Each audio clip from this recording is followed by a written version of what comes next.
Hello, everyone. How are you? Here to give you the match results for what happened on WWE SmackDown and main event for June the 24th, 2022.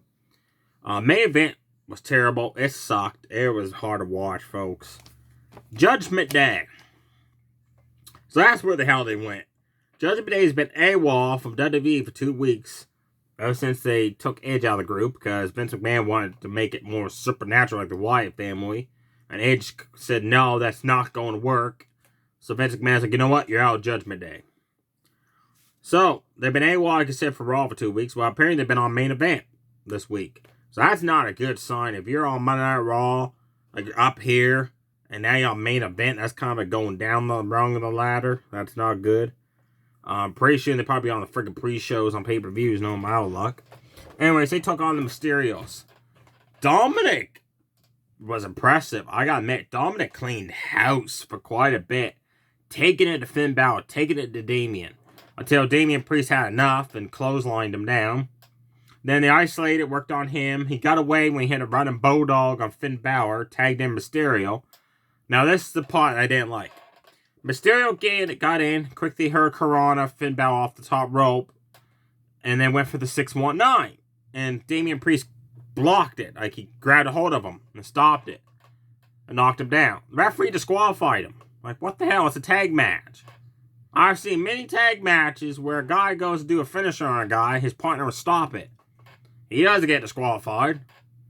But no, apparently the referee disqualified him. That was lame. That was an awful bad call. Now, the other match. Dana Brooke defended her 24/7 championship against Piper Niven and Nikki Cross the ringside. Really short, like 3-minute match. Nothing impressive happened. Like, Dana did a cartwheel and a kick. Punched away. Piper Niven headbutt her down, hit the running swanton splash. Dana hit a bulldog, went up the top rope. Nikki caused a distraction. Piper Niven tossed her off the top rope, then hit the crossbody for the 1-2-3 to win the 24/7 title. And then R-Truth got it. Then Carol Tozawa won it. Nikki Cross won it. And Dana Brooke won it and took off and got the title back.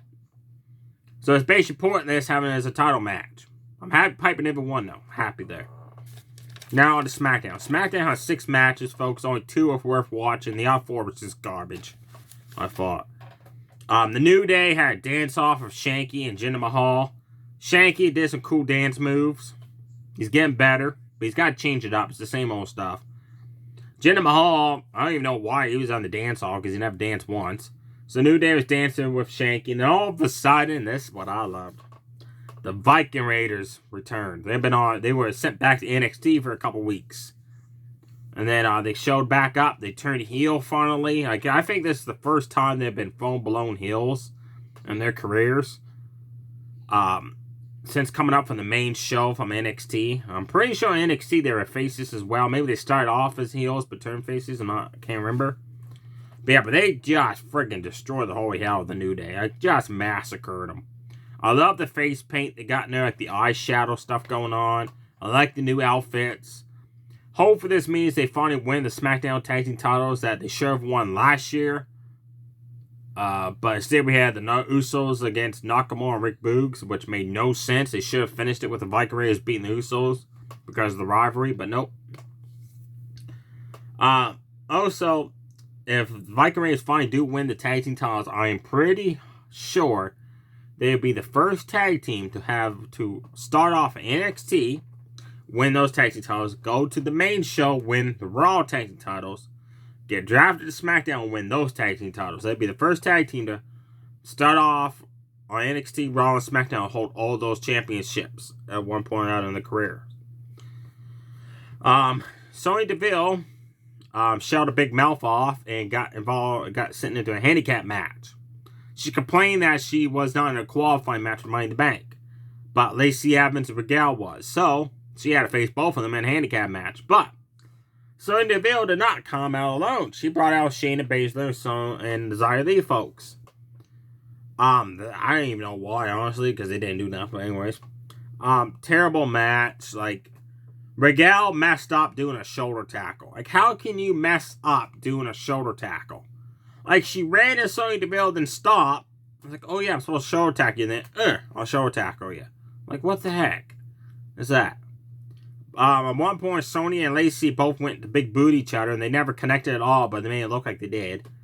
The only cool part was Sonya Deville chop block Lacey Evans from behind. They had a nice shining wizard on her. Regal hit Snake Eyes in the corner on Sonya. Then she Irish whipped her into Lacey, hit the rhythms right, and Sonya lost. So Shayna Baszler and Xia Li, they didn't even try to help her win the match at all. After the match, they got into the ring, and Regal and Lacey Evans beat the crap out of them. So basically, poor Shayna Baszler's news as a punch bag now, which is a complete shame. On Monday Night Raw, when she was tag team champion with Nia Jax, she was dominating that women's tag team division. Now she got drafted to SmackDown. Now she's being used as a punch bag. It's a shame. Sheamus and Drew McIntyre had coexist to put the Money in the Bank spot on the line against the Usos. Because of pure orders of upper management, Paul Heyman complaining and that. Drew McIntyre won for Claymore. Did not watch the match. You know why? Now on to the matches on SmackDown. There's one more match that's not worth watching, folks. Chelsea Blackheart was supposed to face Aaliyah for the Money in the Bank qualifying match. All week, not once on WWE.com or anything like that did they announce that Aaliyah was hurt. Until match time, and Tamina Snuka was their replacement. Like, seriously. Of all the goddamn women in the back, you picked Tamina Snuka? I get it. Xia Li and Shayna Baszler lost the qualifying matches. And then Natalya is going after the SmackDown Women's title. But, hell, oh man, Piper Niven. Anybody. How even the ring announcer on SmackDown could have been a better appointment for Chelsea Blackheart. Anyways, the bell rang. Chelsea jumped on Tamina's back for a sleep hold. Tamina Irish, tossed her down. Hit a power slam on her. Chelsea Blackheart knocked Tamina into the ropes, ran, and jumped onto her back. Then hit a nice discus forearm. That was pretty well done for Chelsea Blackheart. Then, Michael Cole in commentary, you clearly hear him say, any moment now, Tamina gets the upper hand. Like he's reading it from a piece of paper. And then, sure enough, Chelsea Blackheart comes off the top rope. Tamina navels over a super kick. Gets a free count. But Chelsea's foot was on the rope. So the referee's like, oh, no, I'm sorry, that doesn't count. Tamina argued with the referee. That allowed Chelsea to pin her for the 1-2-3. So she advances the Money in the Bank. Not a good match, no. Chelsea Blackheart did the best she could to make the matches worth watching with Tamina. But, no. Any match with Tamina, you can work your ass off. And it ain't going to make the fans excited because Tamina's just going to mess it up. And Michael Cole, he does a lot of miscues on commentary. How come he doesn't get fined, suspended, or fired? I remember back the day when good old Jim Ross and Jerry the King Lawler, there was a couple times where they messed up on commentary. And backstage, Vince McMahon, just laid right into them. But it seems with Michael Cole, he just gets a slap in the butt, and that's it. He must be one of Vince McMahon's lover boys. Michael Cole there. Now, the two matches on SmackDown that are worth watching this week, folks. Money in the Bank qualifying match. Sensei Nakamura against Sami Zayn. Bell rang. Nakamura cricket knocked down Sami Zayn with a hurricanrana into armbar submission hold. Sami got out of it. Nakamura had a nice side kick right to the back of the head. Sami landed on the ropes, and Nakamura did that nice, impressive sliding German suplex he does. Then Sami got the upper hand on the outside when he sent Nakamura face first to the ring post. Then he drove his back into the barricade. Nakamura almost lost by count out. Nakamura ran in an eye count just for Sami Zayn just to level him with a, hope I pronounce this right, the Michinoku driver. That was impressive how Nakamura slid in and caught him with it. Nakamura had a nice swift kick to the back of the head of Sami Zayn again. Then had a nice scissors kick. Sami came off the top rope. Nakamura hit him with a kick strike, knocking him down. Now, Nakamura went for the King Sasuke. Sami Zayn rolled out of the way. Nakamura's knee hit the metal turnbuckle. Then Sami Zayn did that overhead German suplex he does in the corner. Then, he went for the Lua kick. Nakamura went outside the ring. So Sami went after him. Nakamura blasted him outside the ring with King Sasuke. Then he picked up Sami and rolled him back in the ring. But as soon as Nakamura slid into the ring, he should have went for the pinfall, but he didn't. He went in the corner to do another King Sasuke. Sami caught up and just caught him with a lure kick. 1, 2, 3. Sami Zayn advances to the Money in the Bank. That'd actually be cool if Sami won it.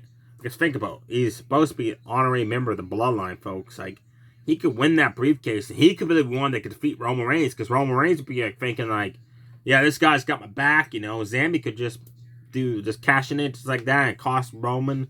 I mean, not cost Roman, cash it in and pin Roman to win the title. That'd be huge. But they probably won't do it. The last match worth watching. Intercontinental title rematch. Ricochet requested this rematch for 2 weeks ago when he lost his title against Walter. Really good match, folks. Check this one out. Hard-hitting action. The only downfall I had was Walter's new theme music. It's garbage. His old theme music was lovable, great. This one's like, it reminds me of something out of an animated cartoon show. Anyways, that bell rang. Ricochet ran, dropkicked Walter with so much force. Walter hit the turnbuckles, bounced off of him. Ricochet started hitting forearms, chops, kick strikes. Then he ran off the ropes, and friggin' Walter just clotheslined the hell out of him. Picked him up, big boot him down, did some massive chops he does in the corners. You can see the welt. One of the chops he did, you can see the welt on Ricochet's back. Ricochet reversed the German suplex, hit a jump up knee, stunned Walter. He ran, Walter knocked him down, delivered that massive powerbomb with a 1, 2, 3. Walter retains his Intercontinental Championship, an impressive first title defense, folks. There you have it. Don't watch main event, it's not worth watching.